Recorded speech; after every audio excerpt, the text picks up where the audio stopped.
गालिब और हिकमत वाला है। कुरान की इसी आयत ने हजरत उमर फारूक की दिल की दुनिया बदल दी। कहने लगे मुझे भी साहिब कुरान के पास ले चलो, मुझे भी जनाब मोहम्मद रसूलुल्लाह के पास ले चलो, मैं भी ईमान लाऊंगा। जो इनको पढ़ा रहा था, खुबाब नाम था उसका, जो बहन बहनोई को पढ़ा रहा था, हजरत उमर की आवाज़ सुन के वो चारपाई के नीचे घुस गए थे। तुम मरे हम मारेंगे। और जब उमर ने कहा कि मुझे अल्लाह के नबी के पास ले चलो, तो वो चारपाई से निकले सबसे पहले, चलिए हम लेके चलते। कहा तुम कब आए, तुम कब? उसने कहा सबसे पहले तो हम ही आए। क्या हुआ? कहा आपने दरवाजा खटखटाया, पूछा कौन, तो आपने कहा उमर। तो मैं तो डर के मारे अंदर घुस गया। अब तो गया मैं, क्योंकि आप तो कत्ल से नीचे कोई बात ही नहीं करते। अच्छा चलो अल्लाह के रसूल के पास, अल्लाह के नबी के पास ले गए। पूरा वाकया आप लोग सुन चुके हैं। बताना यह है कि एक आयत पढ़ी और ईमान में इजाफा हो गया। हम पूरा पूरा कुरान पढ़ देते, ईमान में इजाफा नहीं होता। इमाम साहब नमाज पढ़ाए हैं, मगरिब में, इशा में, फजर में कुरान जोर से पढ़ते हैं, लेकिन हमारे ईमान वहीं से निकले। अभी पढ़ के आए नमाज, अल्लाह खूब पढ़ो, वल अस्र इन्नल इंसान लफी खुस्र इल्ला लल्लज़ीना आमनू व अमिलुस सालिहात व तवासौ बिल हक़्क़ि व तवासौ बिस सब्र। सब पढ़ा।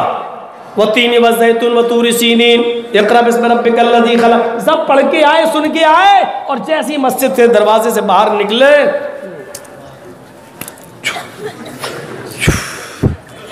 निकालना शुरू कर दिया धुआं। ये देखिए, ये हमारे ईमान में इजाफा हो रहा। कुरान सुन रहे हैं तो हमारे ईमान में कमी और आ रही है। अभी पढ़ाया मौलाना ने, क्या पढ़ाया? इल्लल्लज़ीना आमनू व अमिलुस सालिहात, वो लोग कामयाब है जो ईमान लाए और जिन्होंने अमले स्वाले की। अभी नमाज पढ़ के आया, अभी ये तिलावत सुन के आया, और यहाँ आने के बाद अमले स्वाले देखो कितना अच्छा। सूरह दुखान की तिलावत शुरू, और स्टाइल से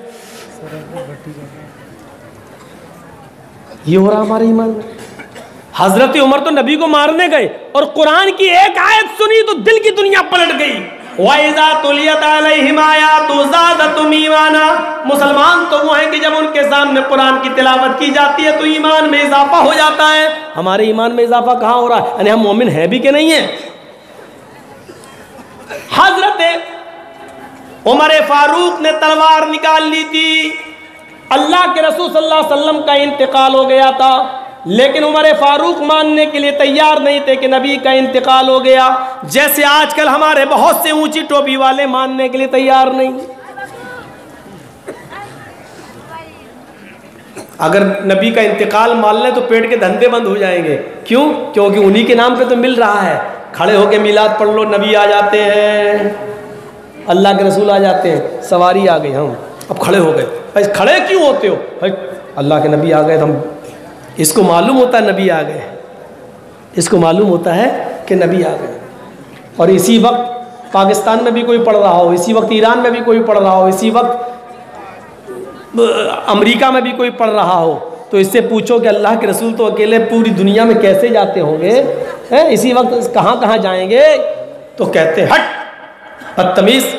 जैसे टीवी में एक फिल्म आती है शाहरुख खान की या सलमान खान की, एक ही चैनल पे चलती है, पूरे हिंदुस्तान देखता है उसको, पूरा इंडिया देखता है। तो जब एक आदमी की तस्वीर पूरे इंडिया के घरों में जा सकती है, तो क्या हमारे नबी पूरी दुनिया में नहीं जा सकते? तस्वीर को हकीकत पर महमूल कर रहा है। तो इसका मतलब ये है कि अल्लाह के रसूल की तस्वीरें जाती हैं। नऊज़ु बिल्लाह, अल्लाह के रसूल की तस्वीर तो है ही नहीं, तो जाएगी। और अल्लाह के नबी की अगर तस्वीर होती तो अल्लाह की कसम आज पूजा हो रही होती गले में हाल टाल। मैं एक बार जब पाकिस्तान गया तो जैसे हिंदुस्तान में जब मंदिर कहीं स्टेशन पे पड़ता है तो हिंदुओं को आप देखेंगे वो ऐसे करते हैं। कोई मंदिर, गाड़ी चल रही, ट्रेन, मंदिर देखा हूँ तो आगे बढ़ गई। ऐसी पाकिस्तान के अंदर बहुत सी ट्रेन से अगर सफ़र करेंगे और लाहौर से कराची तक आप जाएंगे तो 24 घंटे का सफ़र है, 24 घंटे का ट्रेन से। तो बहुत सी स्टेशनों पर मज़ार बने हुए हैं, तो वहाँ मुसलमान बाकायदा खिड़की खोल लेते हैं, अब स्टेशन आ रही, मज़ार आने वाला है, तो जैसे ही गुज़रते हैं, गाड़ी गुज़रती है स्टेशन से, तो ऐसी करेंगे मज़ार, ऐसे हम लोग अपनी आंखों से देखेंगे। तो मेरे भाइयों ये तसव्वुर देखें, यहाँ हिंदू कर रहे हैं वहाँ मुसलमान पूजा। अगर अल्लाह के रसूल की तस्वीर होती क्या होता? आज क्या होता? जब मौलवियों की तस्वीर और अपने पीर की तस्वीर जब लेते हैं तो देखते मोबाइल में, तो उसको हिफाजत से रखते हैं मेरे पीर साहब। ये पीर का हाल है। अगर नबी होते तो क्या होता? नबी होते तो क्या होता? और पीरों का भी अजीब हाल है, पीरों का भी।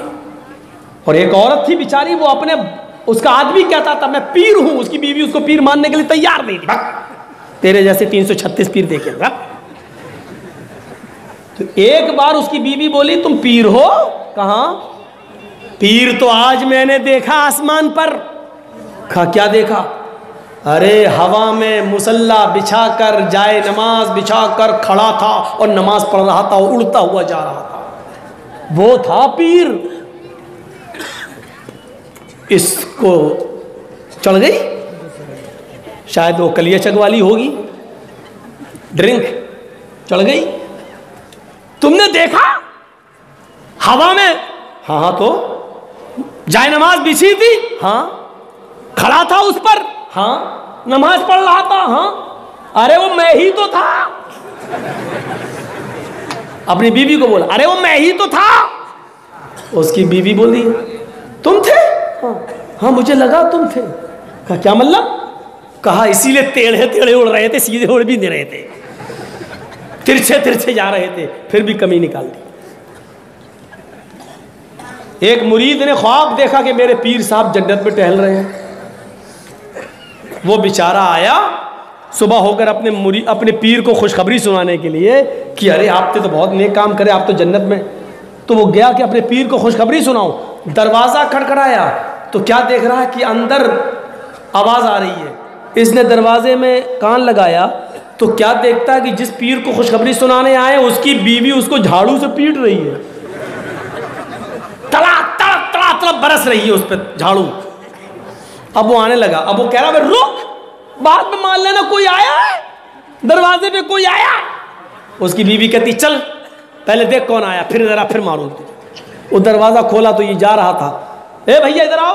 कहाँ जा रहे हो? अरे जा रहा हूँ यार। क्या हुआ? अरे कुछ नहीं हुआ। अरे इधर तो आओ, क्यों आए हो बताओ तो। अरे यार रात में मैंने ख्वाब बहुत अच्छा देखा, लेकिन यहाँ बहुत बुरा हाल है आप। अरे बताओ तो क्या हुआ? अरे रात में देखा कि मेरे पीर साहब जन्नत में टहल रहे हैं, दूध की शहद की नहरें, 70-70 हूरों के बगल में बैठे हैं। यहाँ तो एक ही हूर से पिट रहे हैं आप, झाड़ू पड़ रही हैं आपको। मैं सोचा था खुशखबरी सुनाऊं, यहाँ तो मेरा दिमाग ही खराब हो गया।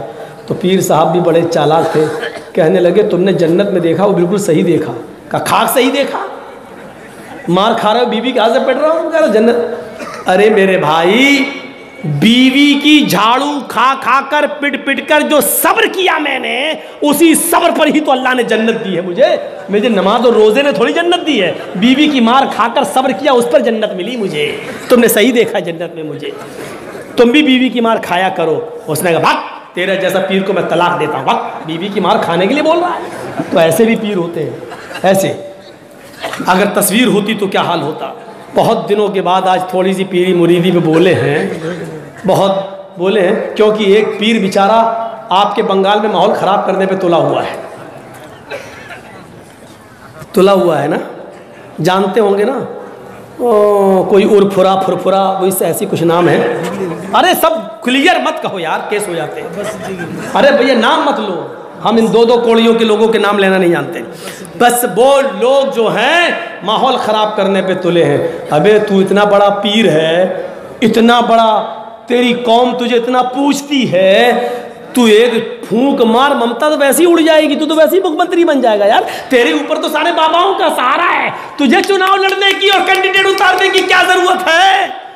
क्या जरूरत है? मुल्ला मौलवी है तो कायदे से रहे, तुझे यहाँ उतरने की क्या जरूरत? यही तो लोग उसको कहते हैं योगी, योगी से हमारे यहाँ। अबे तू सन्यासी है तो कायदे से रहे, तुझे क्या जरूरत थी चुनाव लड़ने की? तू तो मंदिर में घंटा बजा। अब तू पावर इतना दिखाएगा, जिसको 20 साल से बच्चे ना हो, हमारे फला के पास आ जाओ, बच्चे हो जाएंगे। मस्जिदों से महरूम हमारे पास आए, बच्चों से महरूम हमारे पास आए, बेटा बेटी से महरूम हमारे पास आए, और जो तेरे पास आ रहा है उनको बच्चे हो रहे हैं। जब तू इतना पावरफुल है तो एक फूंक मार, उड़ जाएगा मोदी बेचारा, देश का प्रधानमंत्री तू बन जाएगा, मार। अरे दुनिया को बेवकूफ बनाना छोड़। यहां से 100 रुपए मिल रहे थे, तेरा पेट 100 में पल नहीं रहा था, दिल्ली वाले ने तुझे 1000 का लालच दे दिया, इसलिए तू इधर का खिलाफ हो गया। हमको बेवकूफ बना रहे हो। मौलवी जर्जीस तुम्हारी रगों में दौड़ने वाले खून से वाकिफ है, वाकिफ है।